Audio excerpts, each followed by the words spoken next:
প্রধান উপদেষ্টা হিসাবে অর্থনীতিবিদ ডক্টর মোহাম্মদ ইউনূসের শপথ গ্রহণের পর অন্তর্বর্তীকালীন সরকারের ১৩ উপদেষ্টাও শপথ নিয়েছেন। বৃহস্পতিবার রাত ৯:৩০টার দিকে বঙ্গভবনে তাদের শপথ বাক্য পাঠ করান রাষ্ট্রপতি মোহাম্মদ শাহাবুদ্দিন। বাকি ৩ উপদেষ্টা ঢাকার বাইরে থাকায় শপথ অনুষ্ঠানে উপস্থিত হতে পারেননি। এর আগে রাত ৯টার দিকে অন্তর্বর্তীকালীন সরকারের প্রধান উপদেষ্টা ১৪ জন সদস্য একে একে বঙ্গভবনে প্রবেশ করেন। শপথের আগে কোটা আন্দোলনের ছাত্রদের স্মরণে ১ মিনিট নীরবতা পালন করা হয়। কোরআন পাঠের পর শপথ অনুষ্ঠান শুরু হয়।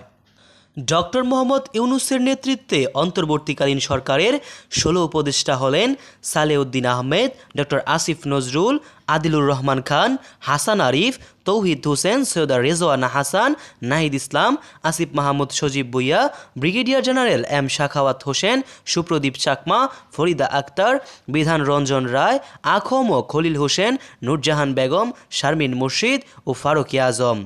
এদিকে জানা যায়, শেখ হাসিনা দেশ ছাড়ার পর বিক্ষুব্ধ জনতা গণভবন এবং প্রধানমন্ত্রীর কার্যালয়ে প্রবেশ করে ভাঙচুর এবং লুটপাট করেছেন।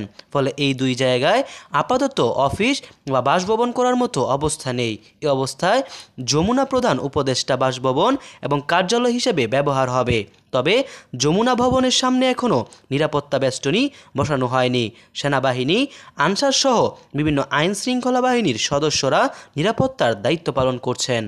প্রসঙ্গত ২০০৮ সালে ১/১১ পট পরিবর্তনের পর সেনা নিয়ন্ত্রিত তত্ত্বাবধায়ক সরকারের প্রধান উপদেষ্টা ফখরুদ্দীন আহমেদ যমুনায় ছিলেন।